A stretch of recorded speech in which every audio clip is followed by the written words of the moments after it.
Hello mga ka-vloggers! Welcome po sa aking channel, ang Ferdy's Vlog. Mga ka-vloggers, isang exciting na content na naman po, gaya ng dati, para sa car aircon. Mga ka-vloggers kasi, ito, nandito tayo kay Rebo natin, ayan o. Meron kasi akong gustong gawin sa kanya. Alam ko wala pa akong nagawang video tungkol dito, yung pagko-convert ng compressor. Kasi mga ka-vloggers, nung mga nakakaraang araw, may napupuna ako kay Rebo na yan kasi ang sakit ng mga ganitong compressor. Sandali. Mga ka-vloggers, welcome po sa akin channel. Sana'y magustuhan po ninyo yung video na ito. Paki-like, share, and subscribe na lang po mga ka-vloggers. Eto na naman po ang aking pinakabagong vlog. Ito, napansin ko nung nakakaraan na parang medyo dito sa harapan niya nagkakaroon na ng pag-i-slide, nauubos na po itong kanyang front plate, itong hub niya. So, kung titingnan ninyo, masyado nang nalagyan natin ilaw masyado na rin siyang manipis mga ka-vloggers. Ayan ubos na, kumbaga sliding clutch na. Ayan labas na rin yung pinaka-remachi sa loob. Ayan, kung nakikita siguro ninyo, ayan banda rito. So ayoko naman kasi mga ka-vloggers nang ilagay sa kanya yung ganito rin. So gusto kong palitan na to nung Sanden na compressor na yung merong piston. Ito kasi, ito tawag namin dito sa normal, katol. Para bang korting katol yung loob niyan So dahil malaki naman ng makina, original pa po niya kasi yan mga ka-vloggers. Yan yung stock na compressor pa ng Rebo natin. So kinabitan ko na nga siya ng gauge. Ayan, marami pa rin siya ng laman syempre. So gusto ko na i-convert ko siya sa Sanden na 508 dahil sisiw lang dito at mas lalo pang lalamig to. Kasi paubos na to, mahirap makabili ng maayos na clutch. Kung bibili naman kayo second hand, baka mamaya hindi mag-asawa, mag-slide lang din. So naisip ko, palitan na lang siya ng Sanden at ima-mounting ko. Gagawan ko ng mounting dito at iba-vlog ko nga po yung para sa inyo mga ka-vloggers. Gusto kong makita ninyo kung paano ako gumawa ng mounting sa mga ganito. So i-convert ko siya. Siguro mga ilang araw, ando naman yung isa sa sakyan na gagamitin ko pang araw-araw. So para sa inyo to mga ka-vloggers, isang napakagandang vlog nito, kung paano ako gumawa ng mga mounting ng bracket sa compressor. I-convert siya sa Sanden 508. Mas lalo pang lalamig si Rebo natin mga ka-vloggers. Malamig naman siya, kaya lang gusto ko na siyang gawin kasi common yun universal compressor tawag doon. So madaling bumili kahit saang AC parts o dyan, makakabili kayo ng mga Sanden. So yun ang ilalagay ko para alam niyo naman si Rebo natin pambansang Rebo yan, laging gamit. So ganun na lang muna mga ka-vloggers. Abangan ninyo yung simula ng paggawa ko at exciting po talaga to. Panoorin po ninyo. So ito, tinggal ko pa lang yung terminal niya mga ka-vloggers. Unang-una nga pala, mabanggit ko mga ka-vloggers, pagka gumagawa kayo ng sasakyan, sisiguruhin ninyo na maglalagay kayo lagi ng fender cover. Yung kahit na anong tela na available na meron kayo.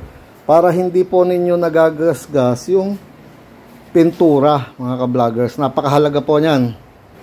Mahalaga sa kumbaga yan ang unang-unang step bago kayo mga likot. Isa pa nga pala mga ka-vloggers, bago kayo gumalaw ng kahit na tanggalin ninyo ang polo ng negative ng baterya. Paniguro lang po yun. Kasi katulad nitong Rebo, nasa ilalim niya yung alternator. So para iwas sa kahit ano pa man, unahan nyo na po. Kailangan tanggalin yung negative ng baterya. So ayun, Tanggalin natin si negative, mga ka-vloggers, ha. Mahalaga po yan eh. Kailangan naka-disconnect na kagad, mga ka-vloggers, ang negative. Di bali na yung positive. Basta kailangan na tanggal na yan para kahit anong galawin dito sa sasakyan eh okay lang po. Ngayon naman, kailangan luwagan muna yung sentro nitong idler pulley. Ayun, pag naluwagan nyo yon, para lang matanggal muna natin yung fan belt, no? Tapos saka nyo luluwagan doon sa likod. Tinuro ko na rin sa mismong minsan na vlog natin yan eh, mga ka-vloggers. So ito, luwagan to para kumalas muna tong higpit ng ating idler. Ayun o. Huwag nyo luluwagan kagad yung dito sa gilid. O, ngayon pwede na luwagan to. Tapos luluwag na po yung fan belt, no? So ito, tanggal na po ang naluwagan na. Pwede nyo na alisin yung fan belt.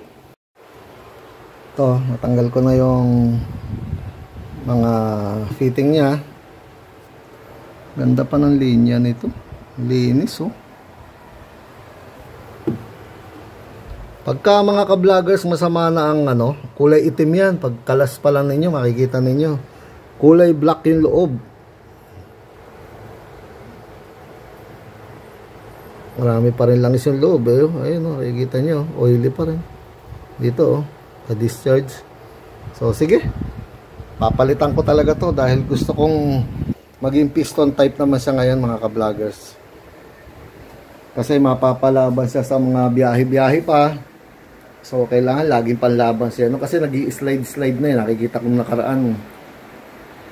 Hindi ko na kailangan bawasan na spacer yun kasi ubos na rin po yung pinaka-clutch niya. So, kesa magpalit ako ng pinaka-clutch, yung pulley, yung front plate, minsan mahirap maghanap. So, palitan ko na lang ng buo para matagal ko na rin namang gusto na gawin isang piston type na Sanden eh. Para talagang napakaganda ng lamig ni Rebo natin. So, mamaya na lang po. So, ito, natanggal ko na po lahat ng mga tornilyo ng compressor. Ayan na siya. Kasi na compressor.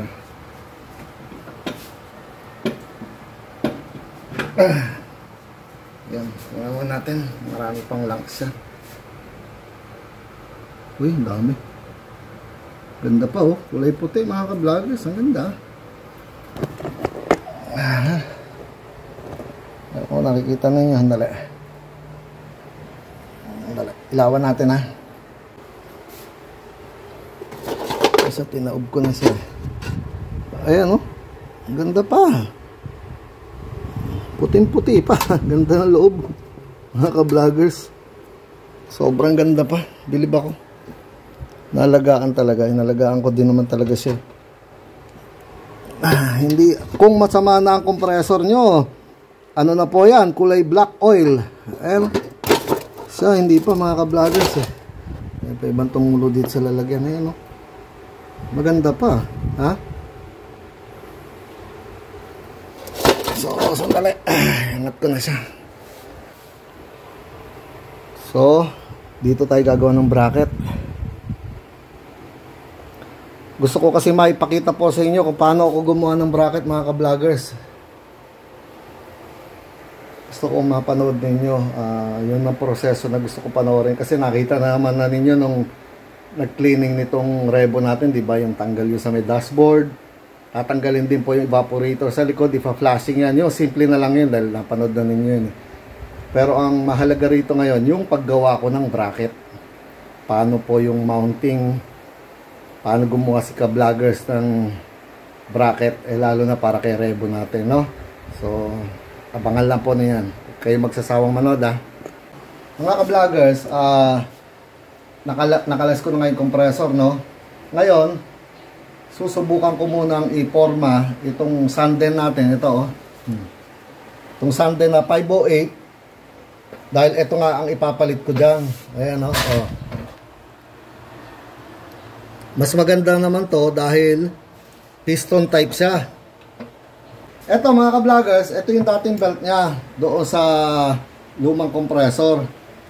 Pinuporma ko nga sa kanina medyo kailangan magsubok muna ng medyo mahabang belt, kaya naghanap muna kami dyan. Ito. So, ipoporma ko doon. Ayan, tingnan mo dito.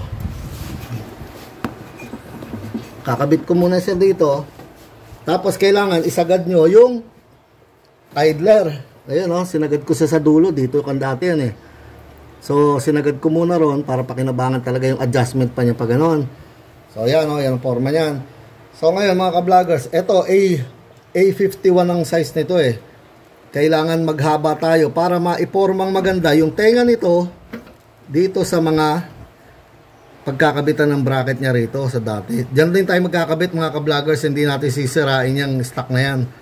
So, mag-a-adapt lang tayo dyan. So, ito, tingin ko tama to size ng belt.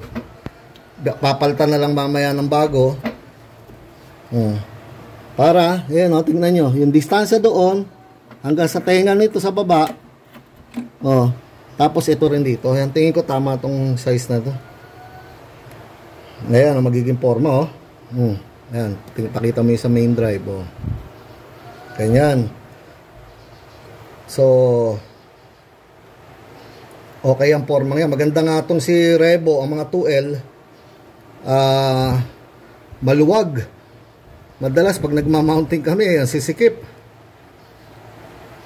Ito pwedeng i-ano. So, sa ngayon, yan ang position natin Kukuha ko ngayon ng metro muna. Susukatin ko yung haba nito. Ayan mula doon sa alignment doon.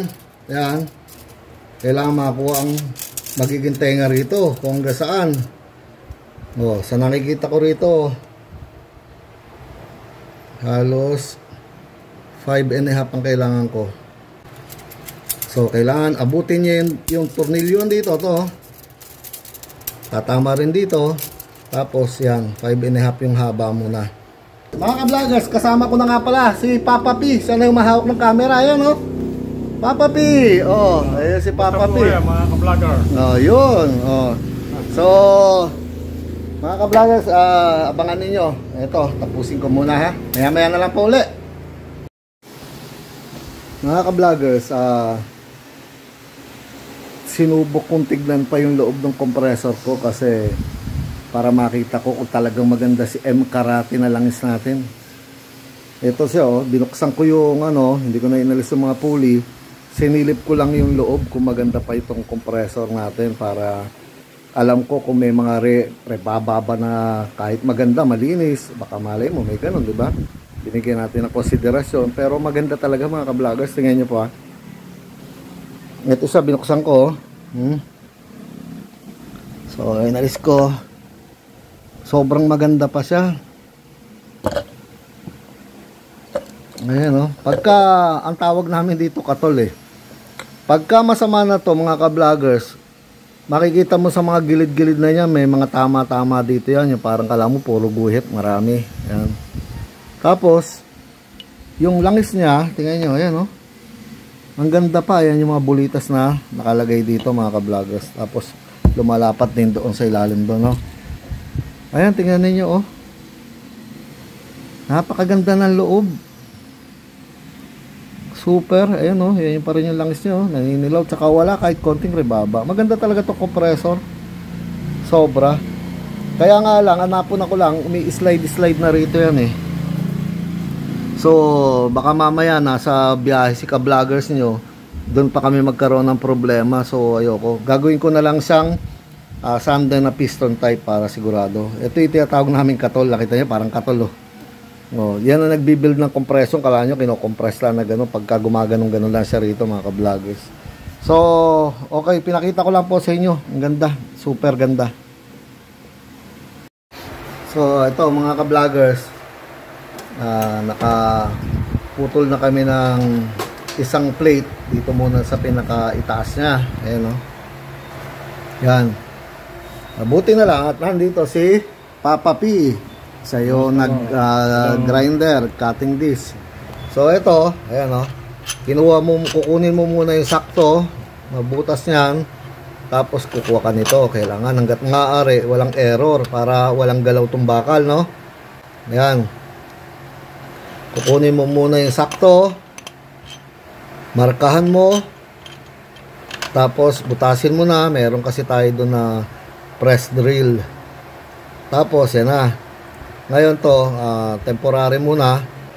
Pagka nangyari yan, mga ka-vloggers, halimbawa ito, nagawa na, doon na papasok po mga ginagawa naming sanden brackets na to. So, pag ito halimbawa, lalagyan ng lock washer, flat washer, kaya sakto na lang mamaya, halimbawa, yan na.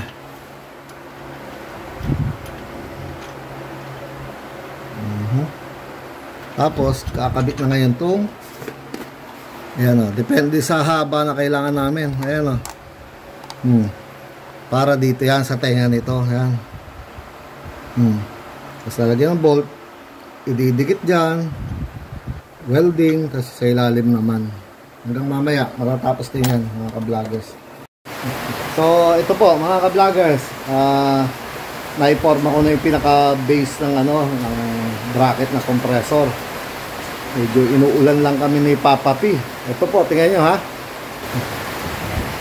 Ayan mga ka-vloggers.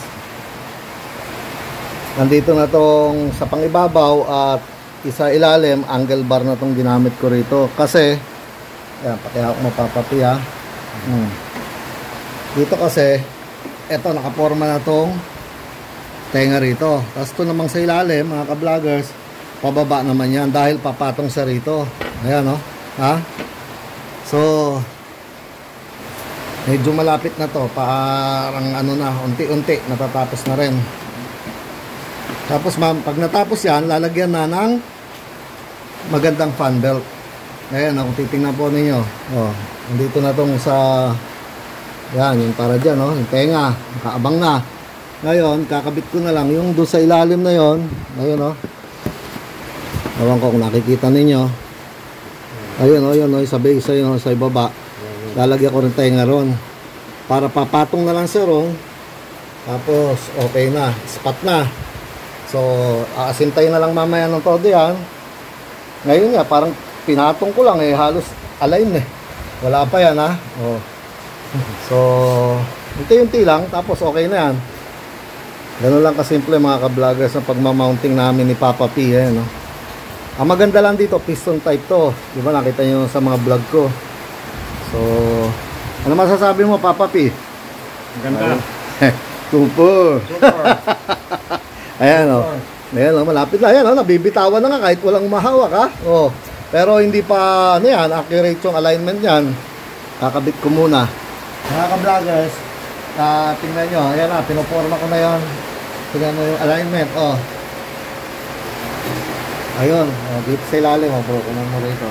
At medyo dito sa side. Ayun side ng pulley. Ayun yung sa idler yan. Tapos ito naman yung dito. So ini-spot ko na muna yung bracket para sandali sige pakihawak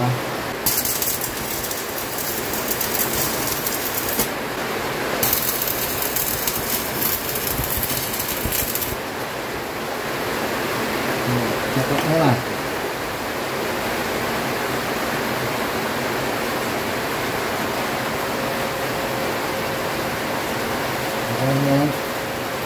Tapos ispat muna dito sa ilalim. Ayan mga ka-vloggers, pinaghihirapan namin si Rebo natin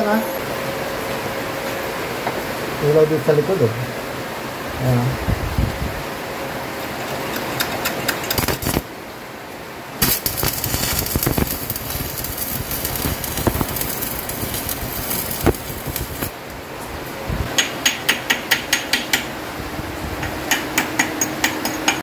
So, ito na po mga ka-vloggers. Medyo halos na full weld na siya. Mahirap lang kasi talaga dahil yung mga lugar-lugar niya, diba? Ito.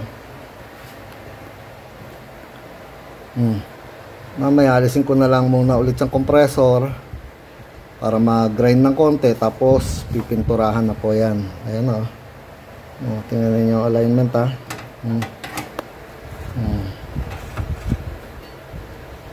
Ayan ang pagmamounting, may trabaho. Ayan makikita nyo doon yung pulley Kailangan no margin for error, sabi nga. Wala siya dapat kahit konting nakakain yung fan belt, yung makikita nyo na nakatagilid tong belt dito, natatama siya dyan sa labi, yung mga labing ganito. Hindi po pwede dahil kakain ng belt yun. Ayan Tapos ano pa yan, papalitan ko pa ng magandang fan belt yan. Yung merong ngipin, dapat may ngipin mga ka-vloggers. Hindi po pwede yung mga ganyan lang. Ginamit ko lang yan para dito sa pag-asinta. Ayan na siya. Ayan nyo. Kailangan pati yung pag-forma nyo ng tayo ng compressor, kailangan accurate, aligned, sabi nga. Hindi pwede yung nakayuko, nakatagilid, lahat yun, bawal mga ka-vloggers. Masyadong matrabaho ang pagkakabit na ganito. Kaya lang gusto ko lang kasi talaga maging Sanden na 508 to dahil piston type to Mas lalong gaganda ang lamig nito si Rebo natin mga ka-vloggers. Saka maganda lang dahil nasa itaas sa compressor ng mga 2L. Ayan diba? Ayan na, nakapintura na.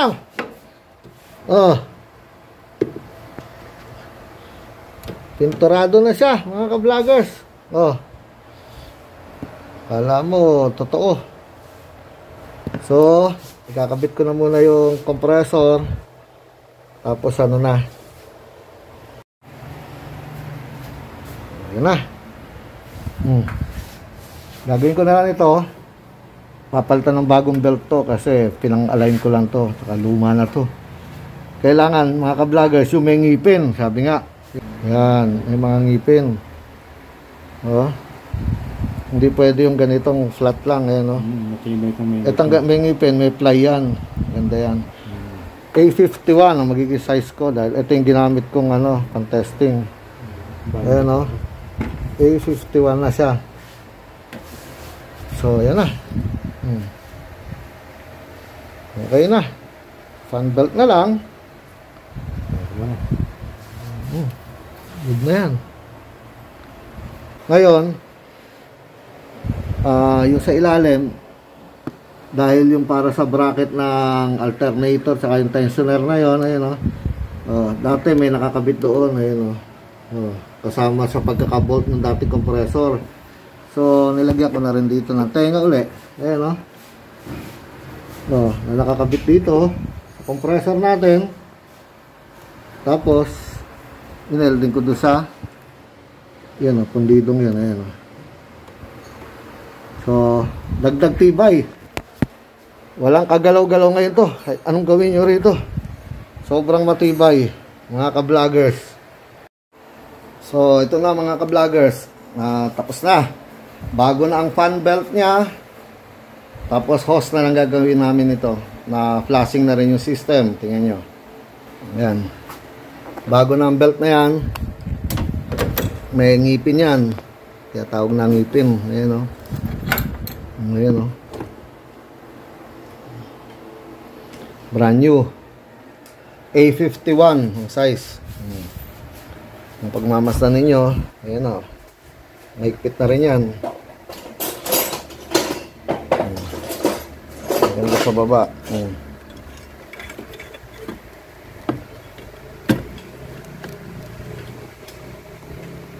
Sure ball na siya.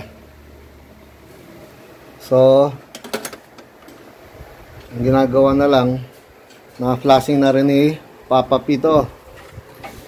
Natanggal na dahil nag-counter kami ng flash. Dito ipinasok sa maliit, lumabas siya doon sa 1/2. So ngayon, kakabit naman ay ang bagong filter dryer. Ayan kita mo Papa P. Ang dryer niya, pareho siya ng mga Isuzu sa mga crosswind. 134. So okay. Tapos yung mga o-ring palta mo na ng 3/8 Papa P. Ito kailangan bago lahat ng o-ring. So ang gagawin ko na lang nito, gagawin na lang yung hose. So eto po mga ka-vloggers, inabot na naman kami ng gabi ni Papa P. Pero tapos na po, natapos na rin to si Rebo natin. Ayan na siya, ayan nag-on ulit. Oh. Napakaganda na lamig ng tubo. Ayusin ko na lang yung idle up, papalitan ko. Dahil ano na, nagka-crack na yung mga ano niya, yung mga tubo-tubo niya, eh, no?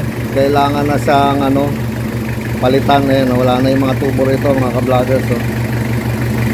Ito idle up, itong switch niya. So ayan, kung titignan po ninyo, ayan o, umaandar na.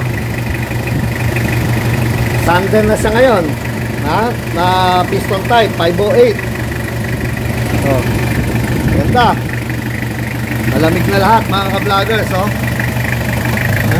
Ayun o, na automatic kahit walang tao doon sa loob.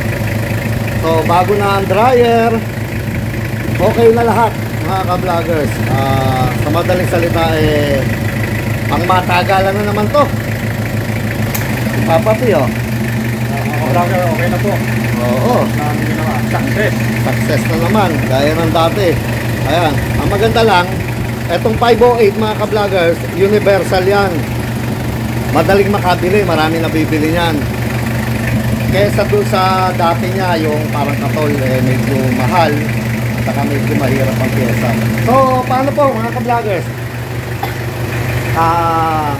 Papahinga na rin kami ni Papa P at pagod na rin kami. So, ano pa po ba sasabihin ko? Eto na naman po ang pinakabagong edisyon ng aking vlog. Paalam mga ka-vloggers, paalam po. Pagod na pagod kami ni Papa P. Ayan. So, kailangan na namin magpahinga at tapos na rin naman itong si Rebo. Bye-bye na po.